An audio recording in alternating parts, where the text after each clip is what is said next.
上個禮拜記唔記得？上個禮拜我講咩題目啊？唔記得前邊，應該記得後邊啦，係嘛？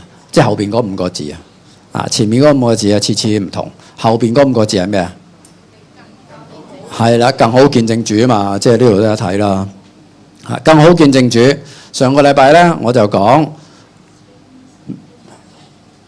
我哋親身經歷過恩主啊嘛。即係主自己，我哋咧就能夠更好見證主啦。唔知大家同唔同意咧？如果你唔知咩叫經歷主自己啦，或者麻煩你上網可以聽翻講道啊。咁今日咧，我想同大家分享嘅題目係咩咧？好簡單嘅啫，我哋一齊讀好嘛？相聚做什麼更好見證主？係啦。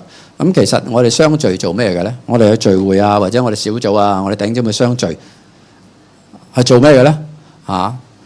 做咩？同埋咧，係咪我哋相聚其實可唔可以見證主咧？我哋嘅聚集係咪其實都係一個見證嚟嘅咧？即係見證，除咗你話個人見證啦，出到去同人傳福音啦，用把口見證啦，或者用你嘅行為啦，好嘅行為咧，人哋話哇，唔怪得你咁樣啦，原來係基督徒喎，即係讚嗰句啦，唔係話唔怪得你咁樣喎，你係基督徒啊，咁啊慘啦！哇，你咁好嘅行為，咁好心，原來你係基督徒。即係除咗我哋言語行為見證主，原來我哋嘅聚集都可以見證主嘅，唔係個人，係群體嘅聚集。基督徒點解要聚會崇拜咧？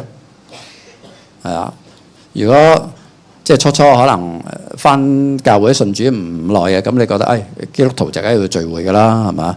即係通常基督徒禮拜日就要守禮拜㗎啦嘛，即係唔係翹埋手唔做嘢嗰種守禮拜啦嚇。其他人即係講笑啫。基督徒啊，梗係禮拜日返教會㗎啦，咁樣。所以唔知你有冇聽過一啲基督徒話你有冇返教會啊？禮拜日呢個佢話基督徒話冇啊，咁樣你會唔會覺得驚奇咧？即係你未信主嗰陣基督徒禮拜日原來有啲基督徒唔返教會嘅咁樣咁當然有好多原因嘅，有陣時工作等等我哋都明白嘅。不過其實我哋點解要聚會崇拜咧？大家可唔可以答到咧？係咪因為就係法律啦？係啦，係要聚會㗎啦，呢個係法律嚟嘅。咁究竟再問啦，我哋相聚嘅時候又做啲咩咧？親近神，冇錯啦。親近神就即係呢個目標啦。但係我哋究竟做啲乜嘢咧？係嘛？我哋而家係咪親近緊神咧？神喺邊咧？點親佢近佢咧？我哋要做啲嘢嘅。我哋相聚時做咩咧？咁有隻經文啦，可能從呢度我哋得到一啲啟發嘅。約翰福音1章14節，我一齊讀啊嘛。道成了肉身，住在我們中間，充充滿滿的有恩典有真理。我們也見過他的榮光，正是父獨生子的榮光。道成為咗肉身，道即係話 the word of God， 即係神嘅道，神嘅説話。呢個意思咧，唔係嗰種説話，係活潑嘅，就係耶穌基督。呢個道大家可能都知道，就係代表耶穌基督成為咗肉身，就係耶穌基督降世嘅時候，住喺我哋中間，帶俾我哋兩樣嘢好滿嘅，充充滿滿有兩樣嘢，邊兩樣嘢？恩典同埋真理，冇錯啦。同埋咧，彰顯咗天父嘅神嘅榮光。所以耶穌基督帶俾我哋主要基本係兩樣嘢，恩典同真理，係咪啊？應該係咯。如果兩樣你都未經歷過咧，咁真係要試下經歷啦。神嘅恩典，之前我哋講過，經歷過主嘅恩典。真理，我哋都要去學習明白真理嘅。耶穌係滿有恩典同真理嘅。咁好啦，就係因為呢兩樣嘢，所以我哋會聚會咯。所以我哋要聚集咯。咩意思咧？如果你真係經歷過主嘅恩典，點樣回應？耶穌係豐豐滿滿、充充滿滿俾我哋恩典，咁我哋點回應咧？仲有耶穌係充充滿滿俾充充滿滿嘅真理我哋，咁我哋得到咗真理啦，我哋又點樣回應咧？所以我哋聚會時候做乜嘢咧？就係回應呢兩樣嘢。所以點解我哋相聚？相聚時候做乜嘢咧？第一就係回應主恩。點去回應啊？就係讚美敬拜咯。所以今朝我哋嘅崇拜團隊非常之好。留意佢帶我哋唱嘅詩歌係即係鼓勵我哋一齊做咩㗎？讚美敬拜係咪啊？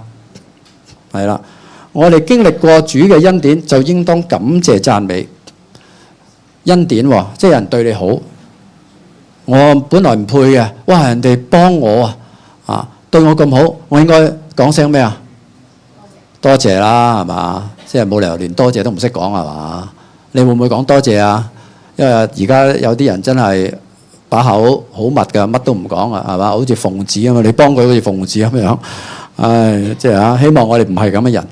經歷過神嘅恩典，我哋係咪應該要成日感恩啊？成日講多謝，因為我哋成日經歷神嘅恩典，唔係10年一次，唔係1年一次，係咪啊？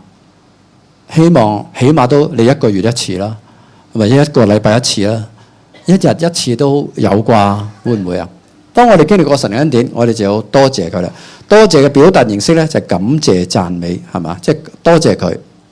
詩篇100篇啊，今朝嘅敬拜好，因為咧佢用咗好多聖經嚟同我哋唱詩歌啊。頭先領詩嘅都話佢用咗詩篇一啲嘅經文同我哋唱喎。咁咧，我又想介紹下詩篇100篇啦。100篇咧大家可以打開你嘅聖經睇睇啦。100篇都係咧講我哋要讚美神嘅。我哋先讀下100篇4至5節和合本好唔好啊？當稱謝進入他的門，當讚美進入他的院，當感謝他，稱頌他的名，因為耶和華本為善，他的慈愛傳到永遠，他的信實直到萬代。呢篇詩篇呢，就係當以色列人一路去聖殿嘅時候咧，一路入去一路唱嘅，或者一路誦讀嘅讚美。第4、5節話：當稱謝進入他的門，當讚美進入他的院。去到聖殿應該懷住咩嘅態度、咩嘅心呢？稱謝感恩先。入門口之前要感恩，門口聖殿嘅門，跟住再入邊嘅院啊、內院啊，要讚美，唔係其他嘢。哎呀死啦，唔記得咗嗰樣嘢，哎呀好擔心嗰樣嘢啊，哎呀今日心情唔好啊，呢排心情唔好啊咁樣嚇。咁咧以色列人咧都要放低先放低先，先稱謝進入他的門，讚美進入他的院。因為呢道門係邊個道門啊？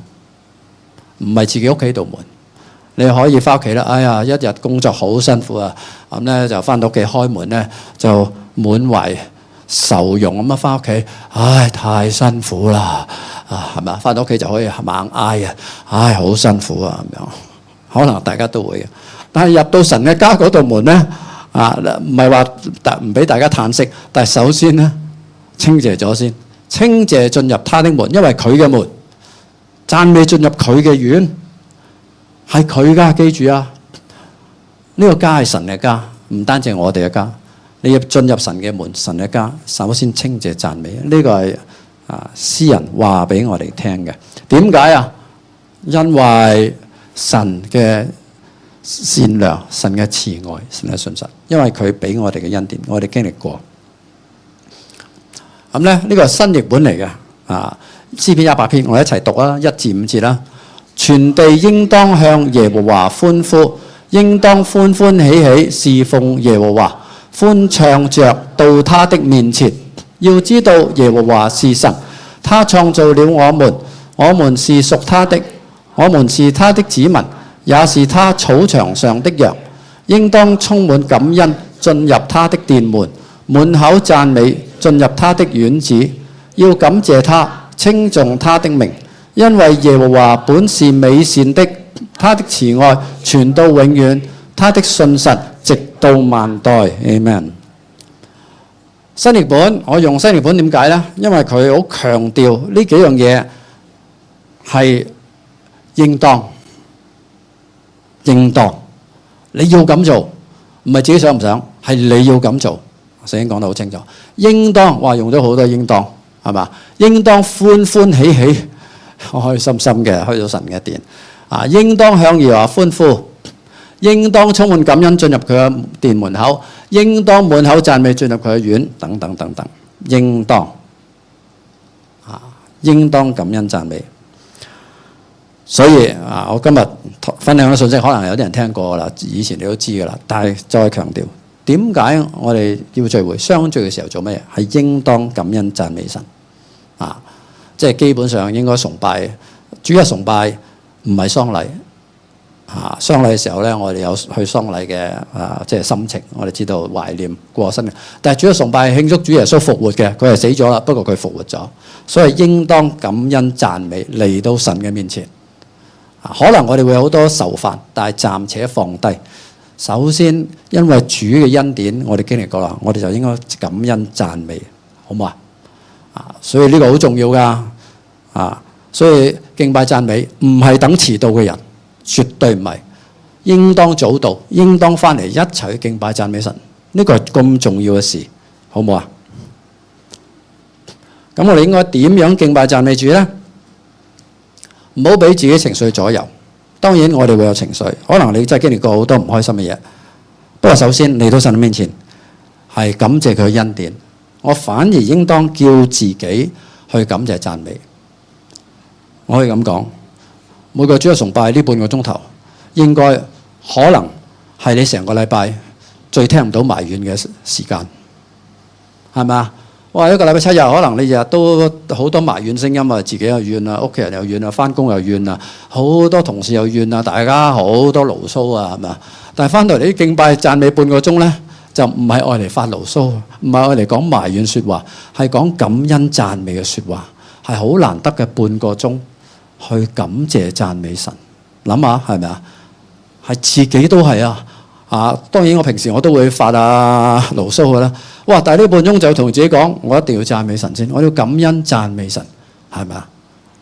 應當叫自己去感謝讚美，呢個真係對我哋非常之好嘅醫療治療嘅時間，係嘛？可以醫治自己，可以等自己情緒咧，即係可以好正面咁樣記翻啲神嘅恩典，去感謝讚美佢。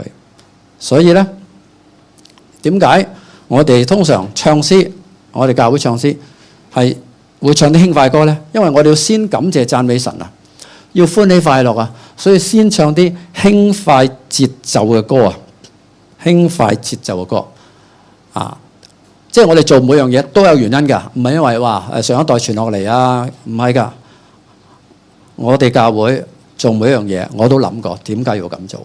點解我哋要唱快歌？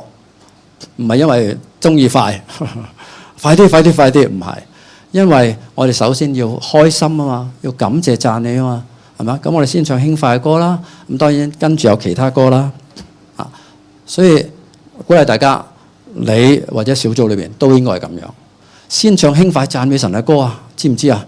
跟住可以有其他歌。其他咩歌呢？好，我哋繼續啦。以弗所書5章19節，我一齊讀好嘛？當用詩章、頌詞、靈歌彼此對説，口唱心和地讚美主。呢個保羅勸勉我哋基督徒聚集嘅時候，我哋要點樣用詩章、頌詞、靈歌一齊咧互相去講同埋唱都得。口唱心和即係個心都要咁諗啦。同埋哥羅西書3章16節佢都係咁講，我哋一齊讀埋當用各樣的智慧，把基督的道理豐豐富富地存在心裏，用詩章、頌詞、靈歌彼此教導，互相勸戒，心被恩感，歌頌神。咁咧，保羅分別喺以弗所書同哥羅西書鼓勵啲信徒，當佢聚集唱歌嘅時候，點唱法，唱啲咩歌？呢度可以俾到啲提示我哋。首先頭先我講啦，我哋首先感恩讚美唱啲輕快嘅歌啦。同埋咧，佢話哥羅西書尤其是用各樣嘅智慧，將基督嘅道，其實原意係道啦，the word of Jesus Christ 道，即係道理呢度譯做道，豐豐富富存喺心裏面。要將神嘅話透過詩歌存喺心裏邊，就可以用詩章、頌詞、靈歌啦。咁啊，詩章、頌詞、靈歌咧係咩嚟嘅咧？咁咧，我哋可以一般咁解釋嘅。詩章就係指聖經裏邊嘅詩篇，或者類似嘅詩歌，即係用聖經嚟成為你嘅詩歌。詩篇咧基本上係可以唱嘅。當然以色列人以前唱啦，但係好多譜都失傳咗啦。唔緊要冇譜啊可以變有譜嘅啲嘢，係咪？我哋可以自己作個譜啊嘛，係嘛？即係你可以加啲音落去咁啊，咩嘢你都可以加啲音落去就唱到出嚟㗎啦，係咪？即係中國人好叻，香港人好叻㗎嘛。以前賣嘢咧都要唱歌仔咁啊，係嘛？計數啊，數白欖啊，咁咧都好似唱出嚟咁樣，咁咪記得咯。所以就可以唱嘅聖經。頌詞係咩咧？頌詞就係一般嚟講，我哋解釋為聖詩，就係基督徒寫嘅讚美神嘅詩，即係唔係聖經裏邊嘅經文唱出嚟，而係我受到感動，我好想寫首歌去讚美神，咁啊寫首歌叫頌詞啦，或者我哋而家叫聖詩。第三，靈歌係咩咧？就係被聖靈感動而唱嘅歌，你可以即興嘅。如果神感動你，即刻有首歌自己唱俾神聽。當然可能你都自己都有啲音啦，係嘛？你要唱靈歌，但係唔係其他人作嘅，係神感動你，你自己唱出嚟，向神唱。呢三樣嘢，保羅話我哋可以用呢三樣嘢去讚美神。不過當然咁又唔好變成咧呢三樣嘢咧。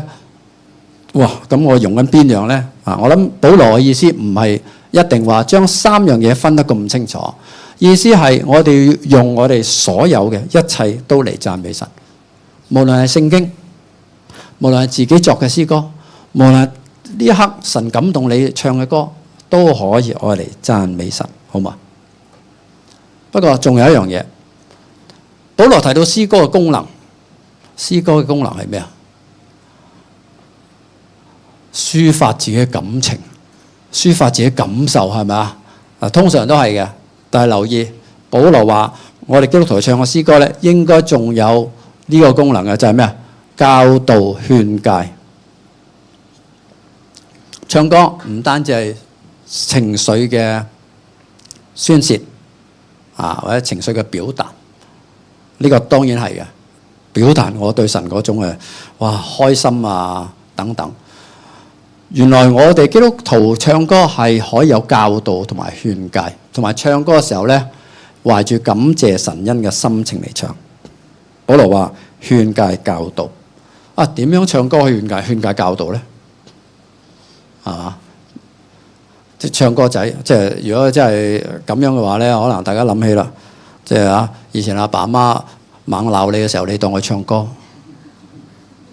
係嘛？猛同你講道理，你又當佢唱歌，唔係咁嘅意思。真係可唔可以將基督嘅道理融入詩歌入邊咧？呢個可以喎。咁咧，以聖經為詩歌啦，我舉咗咁多啦，我哋試下實用下嚟。以聖經為詩歌，例如詩篇100篇，詩篇100篇可以點唱？大家有啲人唔知識唱呢首歌咧？我要以感恩的心來進入他的門，用讚美進入他的院。有冇人識啊？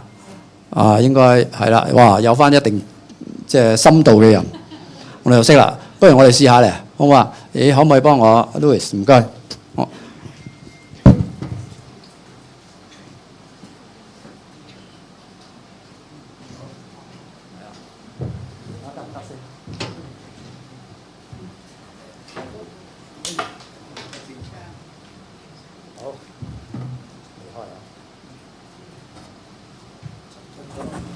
喂，咦，有聲，好啊。我驚呢啲年青人太年青，唔識啲歌啊。可唔可以開埋啲歌啊？我冇譜俾你哋喎，不過你可以唱嚇。你識啊？識啊，好啊，幫我唱啊。呢個有冇聲啊？有聲啊？我唱下。我要以感恩的心，我進入他的門，用讚美進入他的院。我要說這是上帝所定的日子，我要歡呼，他使我心快樂，他使我快樂，他使我快樂。我要歡呼，他使我心快樂，他使我快樂，他使我快樂。我要歡呼，他使我心快樂。我要以感恩的心來進入他的門，用讚美進入他的院。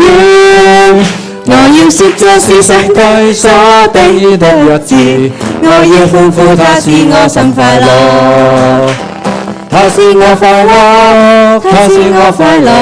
我要歡呼他使我心快樂，他使我快樂，他使我快樂。我要歡呼他使我心快樂。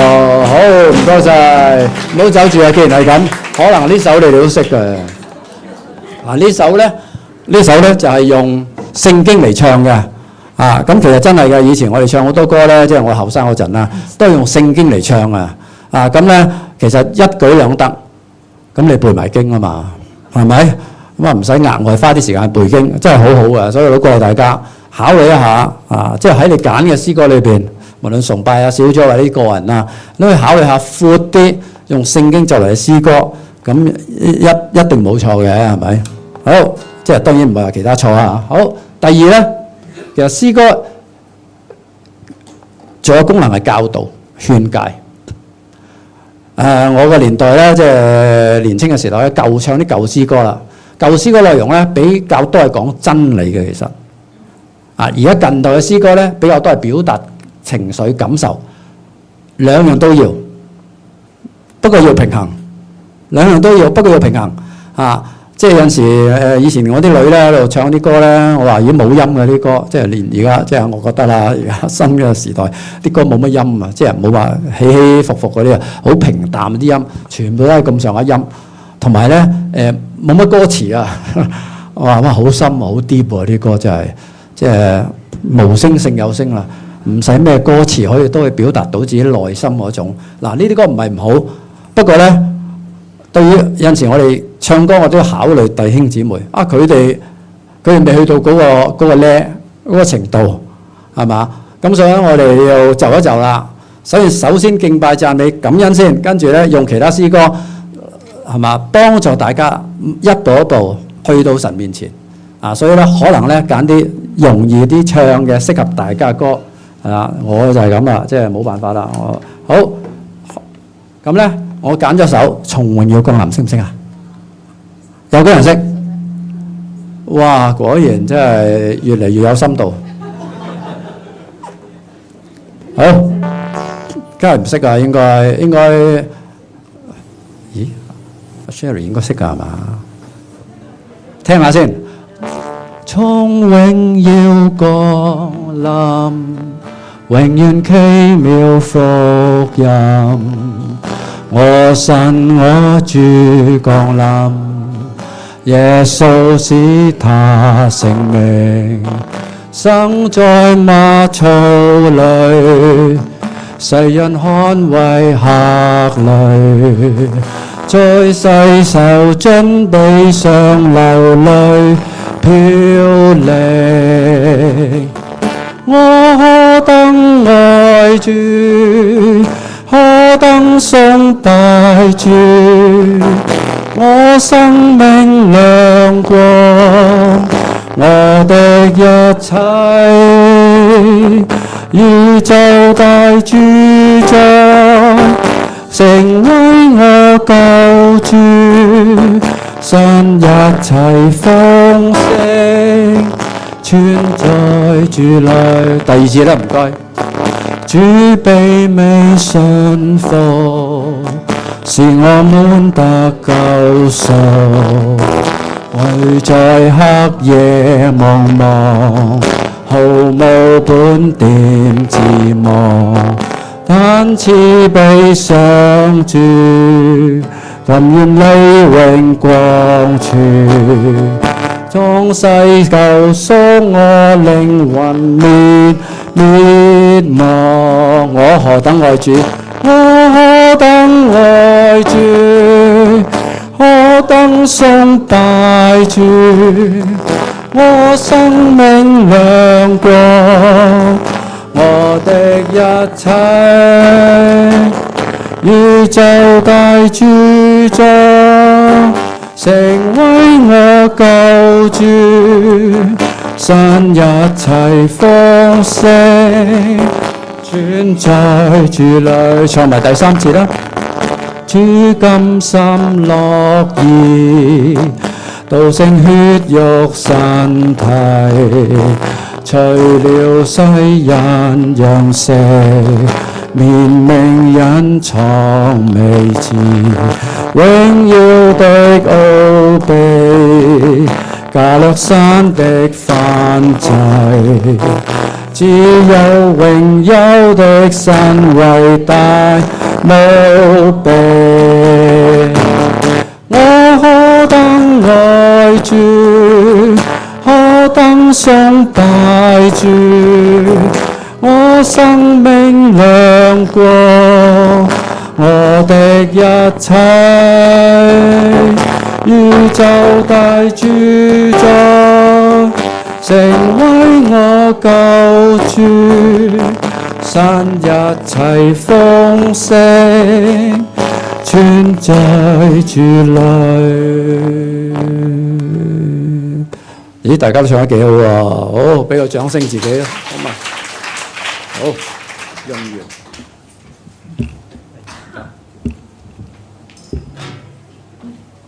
OK， 咁咧呢首詩歌咧係咪好多真理喺裏邊啊？咁所以咧即係兩樣都需要嘅，要表達感情嘅歌。但係保羅都提醒我哋，都用詩章、頌詞、靈歌彼此教導，互相勸戒。原來唱詩歌都可以有真理喺裏邊去教導我哋嘅。咁如果有陣時唔記得啲真理，咁又唱歌咧又會翻嚟嘅，係咪啊？咁咧甚至咧，如果你唱到呢啲歌咧，以前我哋成日唱咧，就可以唔使基本上唔使睇歌詞，你都唱到。咁咧你就出口成文㗎啦，係嘛？即係人哋問你，你信咩㗎？咁啊我唱首歌俾你聽啦。係咯，福音講咩㗎？我唱首歌俾你聽啦，仲好啦。講咩啊？唱咁樣。咁啊睇完啲歌詞係咪啊？好有意思嗱，即係睇下啲歌詞啊，講耶穌基督降生啊喺邊度？佢離開天上嘅榮耀降世救贖我嘅靈魂成為咗人血肉嘅身體同埋咧加略山上邊獻上自己釘十字架，成為一個燔祭。呢個就係福音嘅簡單嘅內容。好咁咧，所以先去輕快嘅開心嘅敬拜讚美，跟住亦都可以揀啲詩歌一齊去分享下神嘅話。當然感謝讚美之後，可以更進一步嘅，就係咧去到敬拜啦。有唔同嘅感謝讚美敬拜係唔同嘅，有啲唔同嘅，唔係混為一談嘅。不過呢個要讀我哋敬拜學，我哋就會教啦。如果有機會開敬拜學，敬拜係一個好深嘅課題嚟嘅。聖經裏面點講敬拜？敬拜真實係乜嘢？咁但係簡單嚟講，我哋敬拜神啦，感謝就係多謝啦，讚美就係神你真係偉大啊！即係讚人啊嘛，你讚人讚佢啲咩啊？讚佢啲勁嘢好嘢啊嘛！讚美神真係偉大，讚美神你創造宇宙萬物創造我啊！呢讚佢啦。敬拜係咩咧？可以係敬拜一定要從心裏邊嘅，唔係形式，唔係外表從心底裏面敬拜神。其實敬拜神就係一種態度，向神降服。去到讚美嘅高潮，神既然咁偉大，我哋可以點回應啊？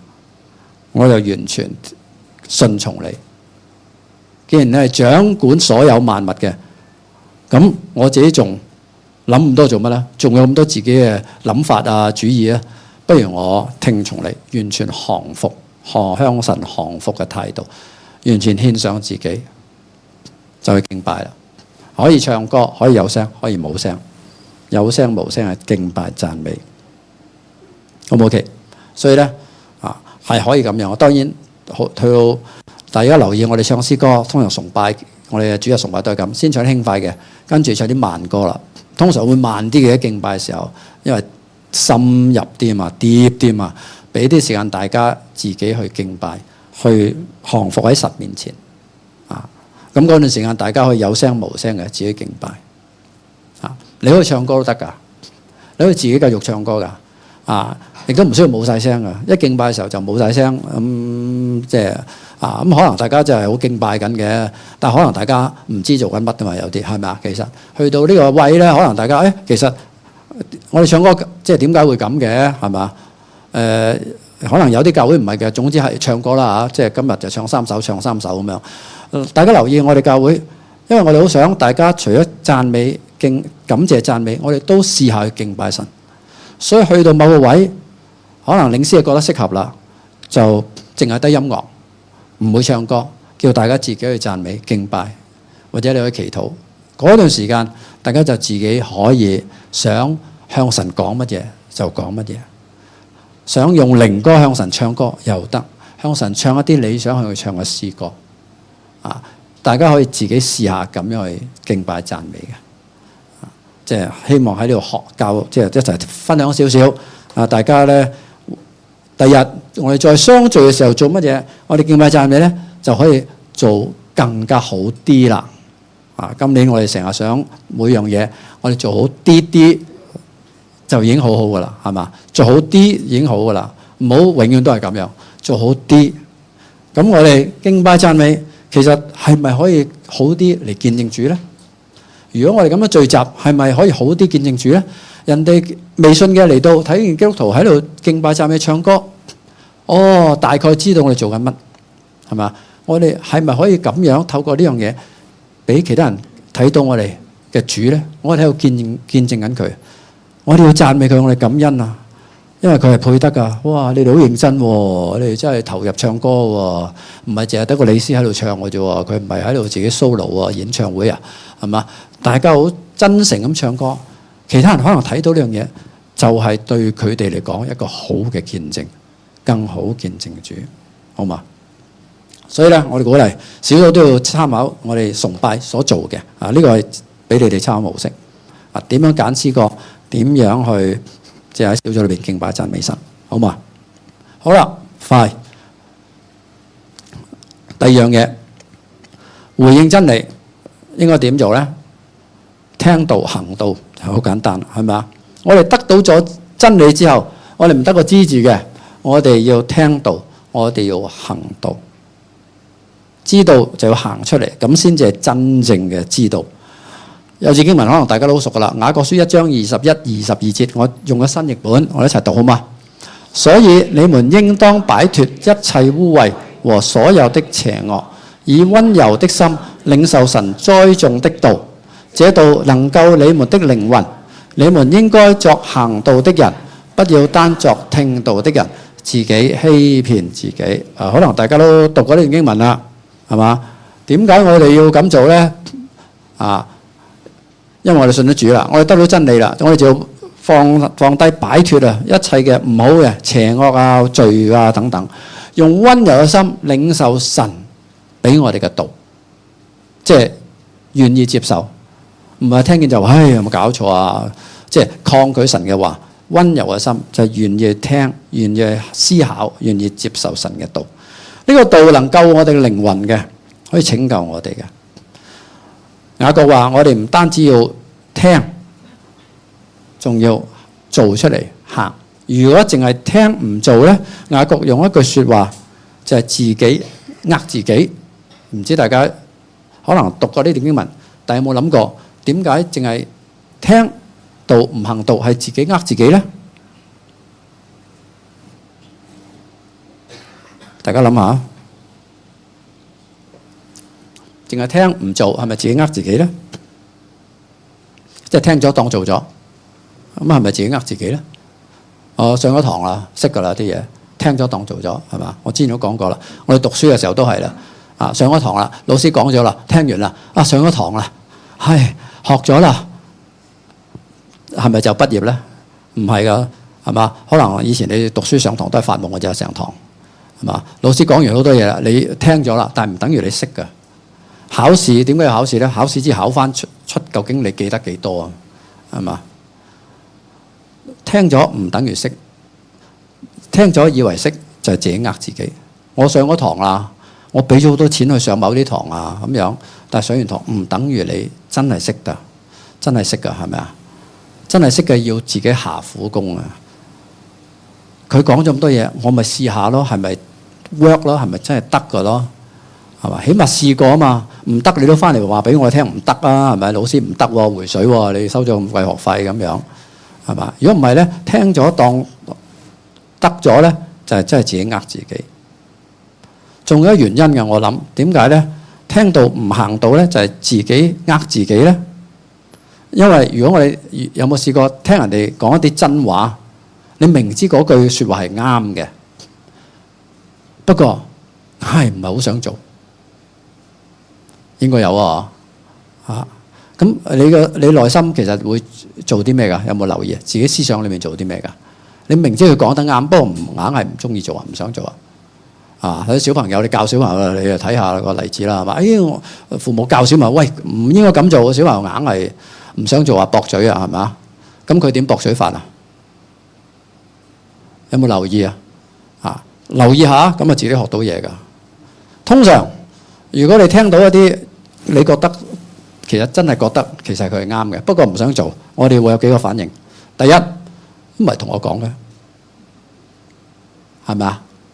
你一定會卸咗俾隔離嗰個，嘿，牧師講嘅嘢係同隔離嗰個講嘅，唔係同我講嘅。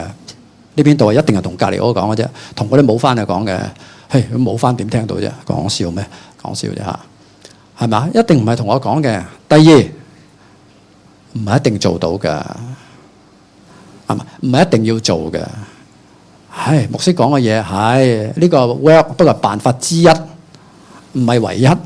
唔係一定要咁做嘅，係嘛？可能都會諗啊。第三，你都唔明白，我有好多苦衷嘅，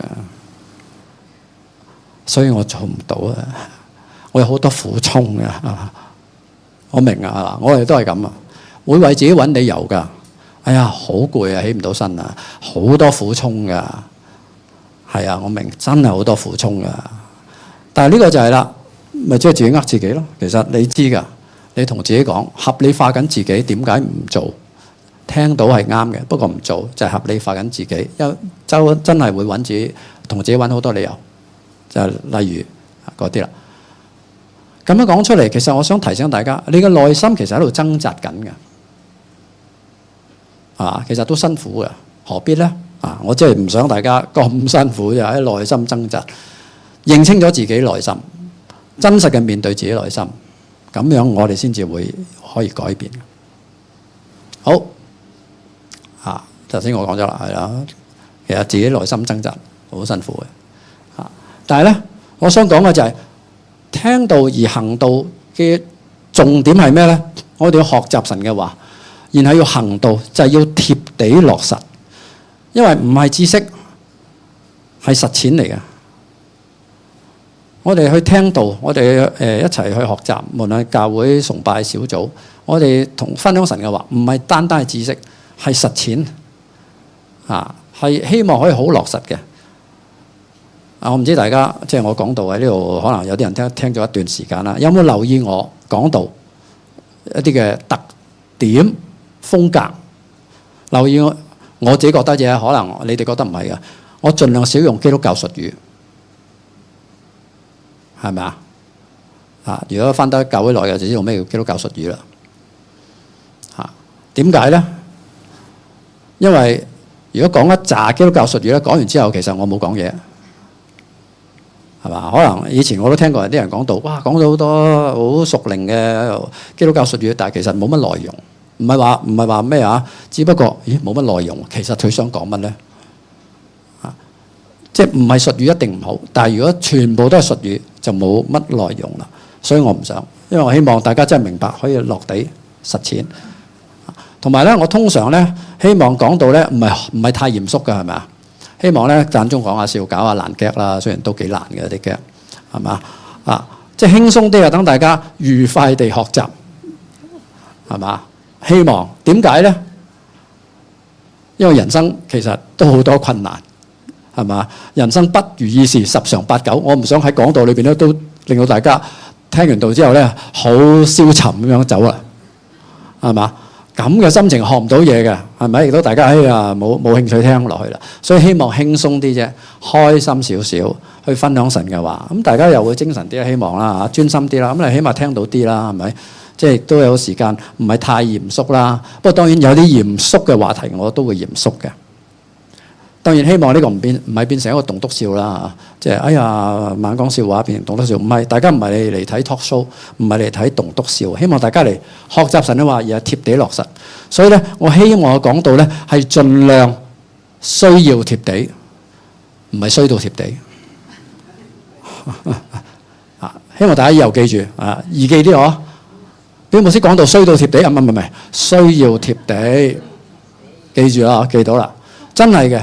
希望真係能夠要需要貼地嘅，大家能夠實踐到出嚟嘅唔好齋聽完都唔知點做咁樣所以呢啲應該都係嘛？頭先同大家分享，敬拜點敬拜啊？希望都係實際啲啦喺小組中我都希望係咁樣，大家用神嘅話，盡量彼此嘅勸勉啦，彼此勉勵啦，係咪所以都係喺小組裏面分享神嘅話，都係唔單止知識，係學習實踐嘅。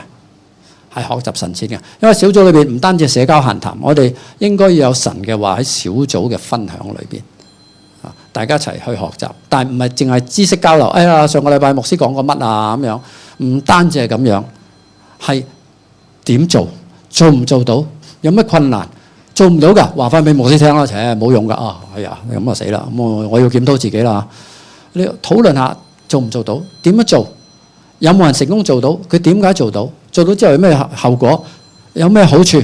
即係呢啲就係大家可以實際嘅分享啦。OK， 希望係咁樣啦。到最後小組裏邊你哋都會咁㗎，彼此代禱當然我哋都有禱告啦。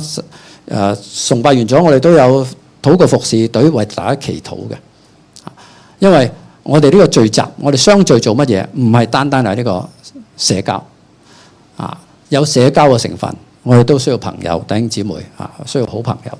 但係咧，我哋嘅相交性叫相交啦，其實一樣啫 ，fellowship 或者團契係超越社交。弟兄姊妹之間嗰個交往係應該超越社交，唔好單單停留喺社交。所以希望我無論我哋崇拜小組都係唔好單單停留喺社交。大家翻到嚟傾下閒偈咁樣你好我好大家好，應該要有上帝有神喺中間彼此勉勵，互相嘅鼓勵。好啦，今日都係講呢兩樣嘢啫。所以咧，鼓勵大家可以自己靈修時候都咁樣做，可以自己靈修時候都咁樣做。先感謝讚美咯，你唔知基督徒成日講到靈修我都好難，都唔知點做。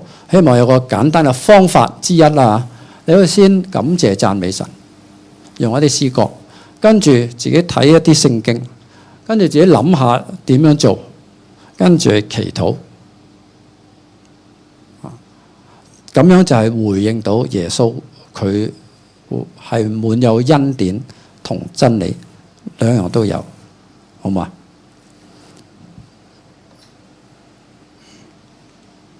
好，總結，所以我哋點解相聚？相聚做咩呢？有段經文啦，最後。希伯來書10章24、25節，我哋一齊讀嘛。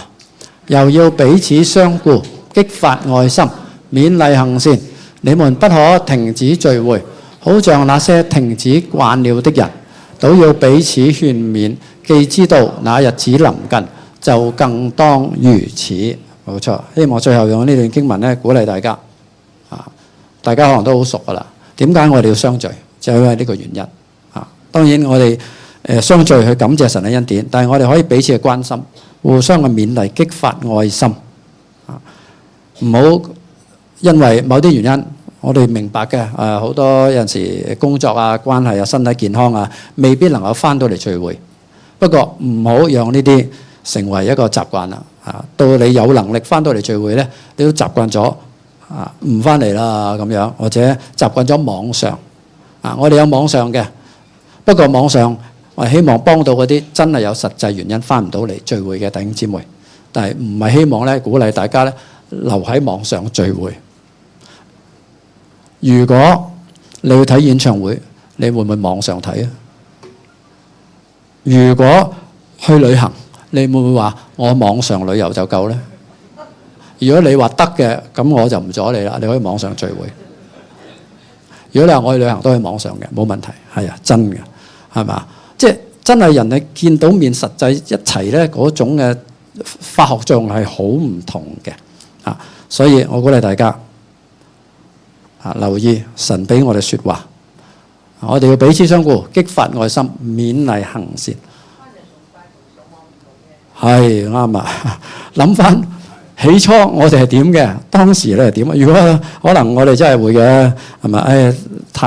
太忙碌好多嘢。如果我哋聚會或者侍奉都變成例行公事，覺得係責任嚟嘅啫，或者冇咗方向啦，都唔知為咗乜嘢咧。啊，我哋一齊去諗諗，啊，一齊祈禱，回想下最初當我信主嘅時候，我係點樣嘅？啊，亦都諗下最後那日子臨近會點樣咧？到最後會點樣咧？啊，如果諗下最初，諗下最後，可能會提醒我哋。當然喺呢個時間啊，其實人生短暫，唔係太長嘅啫。我哋有啲嘢，我哋要把握，好好嘅把握，一齊互相勉勵，去一齊行呢條路，好嘛？我一齊起身去禱告啊！哈利路亞，哈利路亞！天父，我哋感謝你，多謝你嘅恩典，因為你嘅恩典，所以我哋能夠經歷救恩，我哋得到拯救。因為你嘅真理，所以我哋明白乜嘢係對錯是非真假，我哋唔會隨波逐流。我哋知道乜嘢係啱嘅，乜嘢係正確，甚至係真理，我哋就向住真理行。因為真理最終會帶領我哋去到神你嘅面前。我哋感謝你，求你幫助我哋，因為我哋經歷咗你豐豐富富、充充滿滿嘅恩典同真理之後，我哋就要去回應。願我哋都能夠明白啦，我哋就去感恩、讚美、去敬拜、回應你。我哋都得到真理啦，我哋就要知道，我哋唔單止知道真理，我哋都要踐行、實行真理。我哋要彼此嘅勸勉，我哋要咧睇下點樣可以行出嚟，唔好自己欺騙自己。